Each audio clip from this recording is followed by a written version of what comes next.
Hello, good morning guys. चलो तो आज अपन क्या करेंगे, स्टैंडर्ड कॉस्टिंग के जितने फॉर्मूलाज है उसको एकदम मैं अच्छे से रिवाइज करवा दूंगा। बस आपको एक काम करना है मेरे लिए, आपको एक पेन लेके बैठना है और एक नोटबुक लेके बैठना है। और जैसे जैसे मैं बोलता जाऊँ साथ साथ में स्क्रिबल करते जाना, रिकॉल करते जाना, रिवाइज मेरा वीडियो पॉज करके जैसे ही मैं एक वेरिएंस खत्म करूँ वीडियो पॉज करना और उसके बाद में खुद से रिवाइज करना शुरू कर देना। ठीक है, और उसके बाद जैसे रिविजन खत्म हो जाए और उसके बाद ट्यूशन बैंक लगा देना, मैं आपको प्रोवाइड कर दूंगा मेरे ग्रुप पे यही वाला। तो आपका बहुत अच्छे से ट्यूशन बैंक हो जाएगा। ठीक है, तो चलो शुरू करते हैं। Material cost variance, material variance इसके अंदर अपन के टोटल कितने वेरिएंस है? 5। Cost variance, uses variance, price variance और यील्ड वेरिएंस और मिक्स वेरिएंस। तो चलो स्टेप बाय स्टेप समझते हैं पेपर में कैसे याद रखना है। सबसे पहले जैसे मटेरियल वेरिएंस है ऐसा सा आपको चार्ट दिमाग में ड्रॉ होना चाहिए, और नहीं हो रहा तो एक रफ शीट लेना, पेपर के पास में ऐसा चार्ट बना लेना, उसके बाद में सीधे फॉर्मूले लिखते जाना, आंसर आता जाएगा। ठीक है, शुरू करते हैं। मटेरियल कॉस्ट वेरिएंस, कॉस्ट कैसे निकालना है अपन को? स्टैंडर्ड्स को अपन कंपेयर करना है किससे? एक्चुअल से। तो standard quantity into standard price multiply by minus actual quantity जितना अपन ने कंज्यूम कर रहा है मल्टीप्लाई बाय एक्चुअल प्राइस। और ट्यूशन में हो सकता है कि कुछ कुछ के अंदर अपन को एक्चुअल क्वांटिटी परचेज के बेसिस पे निकालना पड़े और एक्चुअल क्वांटिटी कंज्यूम के बेसिस पे निकालना पड़े। तो उसका ध्यान रखना है। ऐसा नहीं कि मैंने यहाँ पे एक्चुअल क्वांटिटी कंज्यूम पड़ा है तो पेपर में एक्चुअल क्वांटिटी परचेज नहीं आएगा और दोनों का आंसर अलग आएगा। इस बात का ध्यान रखना। ठीक है, तो मटेरियल कॉस्ट वेरिएंस कैसे निकले? जितना भी आपकी स्टैंडर्ड क्वांटिटी है उसको स्टैंडर्ड प्राइस से मल्टीप्लाई करना, उसको बाद में माइनस करना है किससे? जितना अपन एक्चुअली क्वांटिटी जितना कंज्यूम करा या फिर परचेज करा उसको मल्टीप्लाई कर देना एक्चुअल प्राइस से। सिंपल। उसके बाद में कॉस्ट वेरिएंस के बारे में उसके दो भाई है, एक है यूजेज वेरिएंस और एक प्राइस वेरिएंस। ठीक है, कैसे याद रखेंगे? कॉस्ट वेरिएंस के दो भाई कौन कौन से थे? दिमाग में मिक्स हो रहा है, यील्ड था, मिक्स था, यूजेस था, प्राइस था, क्या था? तो इसके लिए सीधी सी टेक्निक है यूपी। ठीक है, कॉस्ट के दो भाई थे UP. First uses variance. Uses, uses से क्या? यूजेस लॉजिकली सोचो, यूजेस क्या होता है कि अपन क्या यूज करते हैं? यूज क्या करता है अपन? क्वांटिटी। तो चेंज कहाँ पे आएगा अपन के? क्वांटिटी में। प्राइस में चेंज आएगा? नहीं आएगा। प्राइस क्या रहेगी? स्टैंडर्ड। तो standard quantity multiply by standard price minus करना है एक्चुअल क्वांटिटी जितना कंज्यूम करा multiply by standard price. Perfect. उसके बाद में मटेरियल प्राइस वेरिएंस। यू किसके है? यू किसका स्टैंडर्ड है, प्राइस क्या है? एक्चुअल। सिंपल। तो अब यहाँ पे चेंज किस में करना है? अपन को प्राइस में चेंज करना है। यहाँ पे जो क्वांटिटी क्या रहेगी? एक्चुअल। तो actual quantity consume multiply by standard price minus करना है actual quantity consume into actual price. Change कहाँ पे आ रहा है? एक्चुअल प्राइस के अंदर। ठीक है, उसके बाद में मटेरियल। तो उसके बाद में यूजेस के दो भाई आते हैं, एक आता है यील्ड वेरिएंस और एक आता है मिक्स वेरिएंस। यूपी तो याद करवा दी। अब बच्चे पूछे क्या कौन से दो वेरिएंस याद आएंगे पेपर में? एक तो यील्ड वेरिएंस था और एक मिक्स वेरिएंस था। यील्ड वेरिएंस में क्या था? अपन को देखो ये वाला ब्रैकेट उठाना, यूजेस वेरिएंस का फॉर्मूला तो अपन को याद है ही, क्योंकि अपन ने स्टैंडर्ड क्वांटिटी को मल्टीप्लाई करा स्टैंडर्ड प्राइस से। उसके बाद में कंपेयर किससे करता है? Actual quantity purchase consume multiply by standard price से। क्योंकि क्या प्राइस में क्यों चेंज नहीं आ रहा था? क्योंकि यू था वो पूरा स्टैंडर्ड प्राइस के ऊपर बेसिस था। उसके बाद जो इसके दो भाई है उसमें भी स्टैंडर्ड प्राइस ही आएगा, उस पर कहीं भी एक्चुअल प्राइस नहीं आएगा। तो सबसे पहले इसका ब्रैकेट उठाना, standard quantity into standard price. इससे आपका एक फॉर्मूला बनेगा, उसको कंपेयर किससे करना है? एक अटपटा सा नाम आता है जिसको अपन बोलते हैं revise standard quantity. Standard quantity into standard price minus करना है revise standard quantity into standard price से। परफेक्ट। उसके बाद में मटेरियल मिक्स वेरिएंस, इसको कैसे याद रखना है? ये वाला ब्रैकेट उठाया, ये राइट साइड में, इसको राइट साइड में लेके आ गया, actual quantity consume into standard price. और अटपटा सा नाम क्या था? Revise standard quantity into standard price. Pause करो, रिकॉल करो, और अगर याद नहीं हो रहा वापस रिवाइंड करो और वापस एक बार सुनो, उसके बाद में वापस रिकॉल करो, उसके बाद में क्वेश्चन लगा लेना इसके। ठीक है, और आई स्वेयर हो जाएगा, कोई भी दिक्कत नहीं आएगी। उसके बाद में आता है अपन का labour cost variance. Cost variance कैसे? कॉस्ट वेरिएंस का देखो, कॉस्ट जैसे अपन का मटेरियल था सेम टू सेम है, तो standard hour into standard rate. अपन ने स्टैंडर्ड आवर कितना एज्यूम किया था जिसके अपन स्टैंडर्ड रेट से पेमेंट करने वाले थे, बट अपन ने एक्चुअल कितने घंटे का अपन ने पेमेंट किया है। तो जो एक्चुअल आवर होते हैं उसके अंदर अपन के जितने घंटे में काम करा और जितने घंटे में काम नहीं करा वो दोनों ऐड होता है। तो अब इसके तीन बाइफर्केशन होते हैं। एक तो जितने घंटे अपन ने काम करा, जितने घंटे काम नहीं करा, और अपन ने क्या रेट दी। कितने घंटे काम करा वो क्या होता है? अपन ने कितनी एफिशिएंसी से काम करा, तो उसको क्या बोलेंगे? Labour efficiency variance. तो ये कैसे निकलेगा? Standard hour into standard rate, जैसा अपन ने ऊपर मटेरियल में करता है, माइनस क्या करना है? Actual our work. एफिशिएंसी की बात हो रही है तो अपन ने जितने घंटे काम करा उसको स्टैंडर्ड रेट से मल्टीप्लाई करना है। तो ये देखो, ये अपन का यूजेस जैसा ही है, इसको यूपी सब जगह ऐसा सही चलेगा। ठीक है, ऐसे यूपी से याद रखना है कि यू के अंदर इसके दो बाइफर्केशन थे। यू किससे बना कि कितने घंटे काम करा और कितने घंटे काम नहीं करा, ये दोनों मिलकर क्या हुआ यू। तो यू का क्या था कि अपन को स्टैंडर्ड रेट लेना है। तो एफिशिएंसी कैसे निकलता था, स्टैंडर्ड और into standard rate, because upon you के अंदर भी ये करते थे। उसके बाद माइनस किससे करना है, एफिशिएंसी की बात हो रही है तो अपन एक्चुअल आवर्स कितने वर्क करें मल्टीप्लाई करना स्टैंडर्ड रेट से। अब आइडियल वेरिएंस कैसे निकलेगा, आइडियल वेरिएंस मतलब अपन ने कितने घंटे काम करा और कितने घंटे अपन को पेमेंट मिल गया। तो एक्चुअल आवर अपन ने कितने वर्क करे उसको मल्टीप्लाई करना स्टैंडर्ड रेट से, माइनस करना एक्चुअल अपन ने पे कितना करा। इसका डिफरेंस तो आइडियल है कि अपन ने इतने घंटे एक्स्ट्रा पेमेंट करा, अपन को काम करके काम होके नहीं मिला। परफेक्ट।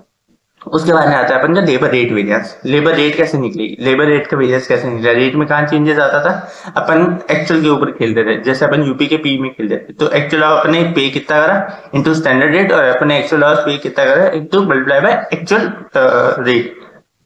परफेक्ट। उसके बाद अपन लेबर यील्ड वेरिएंस। तो जैसे ऊपर यूजेस के दो भाई निकलते थे, यहाँ पे भी यहाँ पे एफिशिएंसी के दो भाई निकलेंगे। तो दो भाई कौन से, अपन का यील्ड वेरिएंस और mix variance. Yield variance standard hour into standard rate minus revise standard hours into standard rate. जैसा वहां पे था सेम टू सेम, खाली ये आवर्स के उधर वो था स्टैंडर्ड, और यहाँ पे ये अपन के आवर्स है। और labour mix variance revise standard hour into standard rate minus actual our work, because efficiency के अंदर भी राइट साइड में वर्क है ना, इसलिए। परफेक्ट। उसके बाद में अपन आते हैं अपन का सबसे बढ़िया वेरिएबल ओवरहेड कॉस्ट वेरिएंस। आधे तो बच्चे पेपर में सब छोड़ के जाते हैं वेरिएबल ओवरहेड और फिक्स्ड ओवरहेड वेरिएंस कि आएगा तो भगवान भरोसे हम करके आ जाएंगे। तो आपको ऐसा नहीं करके जाना, आपको ये अच्छे से सुन के जाना है, पेपर में अच्छे से याद आएगा। तो वेरिएबल ओवरहेड कॉस्ट वेरिएंस क्या बोलता है, देखो इसका पेपर में अच्छे से दिमाग में चार्ट याद करते हुए चलना कि देखो अपन जो वेरिएंसेस होते हैं उसको अपन दो बाइफर्केशन में अपन बांटना पड़ता है। कभी अपन को यूनिट्स दी हुई रहती है और कभी अपन को आवर्स दिए हुए रहते हैं। अगर अपन को यूनिट दी हुई रहती है तो अपन कैसे बाइफर्केशन करते हैं वेरिएबल ओवरहेड का। तो स्टैंडर्ड जितना अपन की वेरिएबल ओवरहेड थे उसको माइनस कर देना एक्चुअल वेरिएबल ओवरहेड। इससे आपका क्या निकल जाएगा, वेरिएबल ओवरहेड कॉस्ट वेरिएंस। लेकिन अगर जो वेरिएबल ओवरहेड कॉस्ट वेरिएंस है अगर on the basis of hours है तो स्टैंडर्ड आवर्स अपन ने कितने घंटे काम करा उन multiply by standard rate minus करना है एक्चुअल आवर अपन ने कितने काम करा multiply by actual rate. Perfect. उसके बाद में एक आता है अपन का वेरिएबल ओवरहेड एफिशिएंसी वेरिएंस।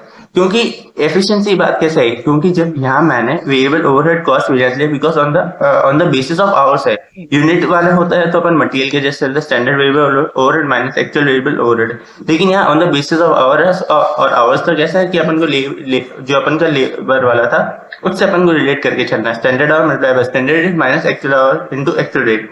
उसके दो भाई है, एक तो वेरिएबल ओवरहेड एफिशिएंसी वेरिएंस और एक है वेरिएबल ओवरहेड एक्सपेंडिचर वेरिएंस।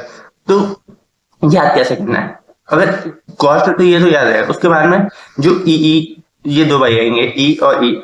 तो एक भाई आएगा एफिशिएंसी, एक आएगा कितना अपन ने खर्चा करा। एफिशिएंसी कैसे निकलेगी यहाँ पे standard hour into standard minus actual our into standard rate. लेकिन एक्सपेंडिचर कि अपन ने खर्चा कितना करा, एक्चुअल आवर अपन ने काम कितना करा multiply by standard rate minus actual our work into actual rate. तो ये देखो जब यहाँ एफिशिएंसी की बात आई तो मैंने ऊपर क्या बताया था कि आपको स्टैंडर्ड रेट तो सेम ही रखना है, स्टैंडर्ड रेट तो सेम ही रखना है, लेकिन स्टैंडर्ड आवर को माइनस करना है एक्चुअल आवर कि अपन ने कितने घंटे काम करना चाहिए था और कितने घंटे काम करा। लेकिन एक्सपेंडिचर का क्या था, जैसा अपन ने ऊपर ये देखो ये वाला पढ़ा था ना, ये वाला रेट रेट इतना एक्सपेंस रेट पता होगी तभी तो आप खर्चा करोगे, रेट पता होगी तभी तो खर्चा करोगे। तो actual our multiply by standard rate minus actual our into actual rate, expenditure पता होगा तभी तो रेट लगाओगे। ठीक है, परफेक्ट। उसका आता है अपन का fixed overhead cost variance. Fixed overhead variance क्या होता है, एक तो होता है ऑन द बेसिस यूनिट और एक होता है बेसिस ऑन आवर। तो ऑन द फिक्स्ड ओवरहेड है वहां पे अपन ने क्या करा था स्टैंडर्ड माइनस एक्चुअल, वेरिएबल वाले में क्या करा था standard overhead minus actual overhead. लेकिन फिक्स में ऐसा नहीं होता, फिक्स में क्या होता है अपन ने कितने रिकवर कर लेते हैं प्रोडक्शन करके अपन ने रिकवर फिक्स्ड ओवरहेड कितने थे उसको माइनस करना होता है एक्चुअल फिक्स्ड ओवरहेड से। तो अगर वो जो फिक्स ओवरहेड कॉस्ट वेरिएंस है अगर वो on the basis of volume है, मतलब अपने कितने वॉल्यूम कितनी क्वांटिटी है, तो recover overhead minus budgeted overhead. लेकिन it is on the basis of budget है, क्योंकि अगर बजट के बेसिस पे है तो खुद सोचो ना, बजट में होगा तो उसके अंदर रिकवर तो अपन को पता ही नहीं होता ना। रिकवर तो पता होता है जब अपन को कुछ एक्चुअली अपन ने काम करा या फिर अपन ने कुछ क्वांटिटी प्रोड्यूस करी हो वॉल्यूम के अंदर। लेकिन अपन को बजट के अंदर पता नहीं होता, तो अपन कंपेयर कैसे करेंगे? जितना अपन ने बजट, मतलब अपन ने कितना प्लान करके रखा था, बजटेड ओवरहेड माइनस करना एक्चुअल ओवरहेड। परफेक्ट। एक बार वापस वापस वापस वापस, ठीक है। फिक्स्ड ओवरहेड वेरिएंस क्या बोलता है? अगर on the basis of unit, तो फिक्स्ड ओवरहेड कॉस्ट वेरिएंस कैसे निकले? Recover fixed overhead minus actual fixed overhead. But अगर उसको एक तो ये दो तरीके से निकल सकता है, एक होता है वॉल्यूम और एक होता है बजटेड। तो रिकवर्ड ओवरहेड है, उसको माइनस करना बजटेड ओवरहेड, सिंपल। बट अगर वो बजटेड है, बजटेड में क्या दिक्कत है कि अब मैं रिकवर क्यों नहीं ले पा रहा? क्योंकि मेरे को रिकवर पता ही नहीं होता बजट करते टाइम कि मैं कितना रिकवर कर लूंगा। तो budgeted overhead minus actual overhead. तो ठीक है, ये ऑन द बेसिस यूनिट्स हो गया। उसके बाद में आता है अपन का फिक्स ओवरहेड कॉस्ट वेरिएंस। तो कॉस्ट वेरिएंस क्या है? अगर फिक्स ओवरहेड वेरिएंस है, अगर on the basis of hours है, क्योंकि वेरिएंस निकालते टाइम दो पार्ट होते थे, एक होता है यूनिट और एक होता है आवर्स। आवर्स में क्या कॉस्ट? तो वही सिंपल कॉस्ट के लिए मैंने आपको बताया था, standard into standard rate minus करना actual into actual rate. But अगर on the basis of volume है, वॉल्यूम है मतलब standard hour into standard rate minus करना बजटेड आवर्स। वॉल्यूम, वॉल्यूम के अंदर ये देखो अपन यहाँ वॉल्यूम में आ गया रिकवर। रिकवर कैसे करो? Standard hour into standard rate से आपका रिकवर भी निकल जाएगा। अब बजटेड ओवरहेड कैसे निकलेगा? Budgeted hours into standard rate. ये याद रखना, जब जो भी चीजें लेफ्ट में आ रही है ना अपन के, इन सब में स्टैंडर्ड रेट ही लग रहा है। एक कॉमन चीज याद रख रहे हो कि जो भी चीजें अपन के लेफ्ट में आ रही है, लेफ्ट और सेंटर में आ रही है, उन सबके स्टैंडर्ड रेट ही लग रहा है, उन पे एक्टर नहीं लग रहा। लेकिन जब आप राइट साइड में आओगे तो जो वीबी, ठीक है, तो budgeted, budgeted our into standard rate minus actual our into actual rate, ठीक है। अब वॉल्यूम के भी तीन भाई आएंगे, कौन कौन से? एक तो आएगा एफिशिएंसी, एक आएगा कैपेसिटी और एक आएगा कैलेंडर। एफिशिएंसी कैसे निकलती थी? Standard hour into standard rate minus actual hour, अपन ने कितना काम करा, तो इस तरह की एफिशिएंसी निकली। अब कैपेसिटी कैसे निकलेगी? कैपेसिटी की अपन कितने घंटे एक्चुअल आवर से अपन ने कितना काम करा, और अपन ने माइनस सी एच।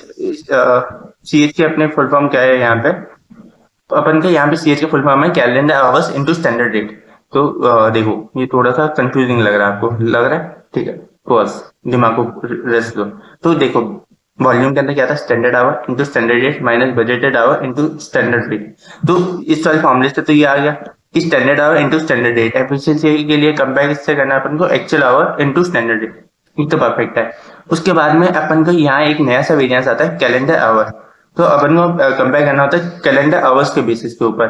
तो ये कैसे करेंगे? अपन ने एक्चुअल आवर्स कितना काम करा इनटू स्टैंडर्ड रेट और मल्टीप्लाई करना है इससे calendar our into standard rate. ये थोड़ा याद रखना, कैपेसिटी और कैलेंडर जो अपन की सीसी वाले है ना, इसके अंदर कैलेंडर वाला आएगा।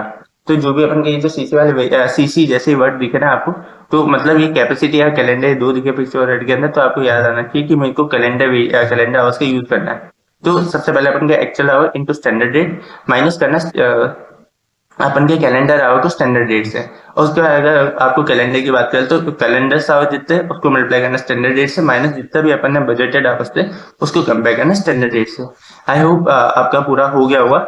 और बस एक बार पॉज करते करते पढ़ना, वरना कुछ भी याद नहीं रहेगा। पॉज करना, लिखना और एक बार मेरे साथ रिकॉल करके उसके बाद में क्वेश्चन बैंक करना। क्वेश्चन बैंक कौन सा करना है? तो आपको ये बीबी सर का जो नमिता बूस्टर बैच के क्वेश्चन है वो करना है। ये कोई पेड प्रमोशन नहीं है, बट इसके क्वेश्चन सेलेक्टिव है और सारे के सारे अच्छे क्वेश्चन है। लाइक पेपर में बहुत बार आते ही है और लाइक ऑलमोस्ट ऐसे ही आएंगे सेम टू सेम, खाली थोड़ा फिगर चेंज हो रहा है, बट जो क्वेश्चन टाइप करने स्टेप्स होते हैं वो सब कुछ इसके लिए पूरा मैच करेगा, ठीक है। तो उससे आपके सारे सारे एडजस्टमेंट सॉल्व हो जाएंगे। Okay, thank you so much guys. I hope कि आपको ये पूरा स्टैंडर्ड ओवरहेड सॉरी अपन का जो स्टैंडर्ड कॉस्टिंग है इसके सारे फॉर्मूले एकदम लॉजिकली याद हो गए होंगे, और कहाँ पे मेरे को स्टैंडर्ड रेट लेना है, क्यों नहीं लेना किसी जगह, और कहाँ पे मेरे को एक्चुअल लेना है, वो अच्छे से पेपर में भी याद रहेगा। I hope, thank you so much guys. और अपना कमेंट जरूर ड्रॉप करना, वीडियो लाइक करके जरूर देना और चैनल सब्सक्राइब कर देना। मैं आगे और भी वीडियोस देखता हूँ।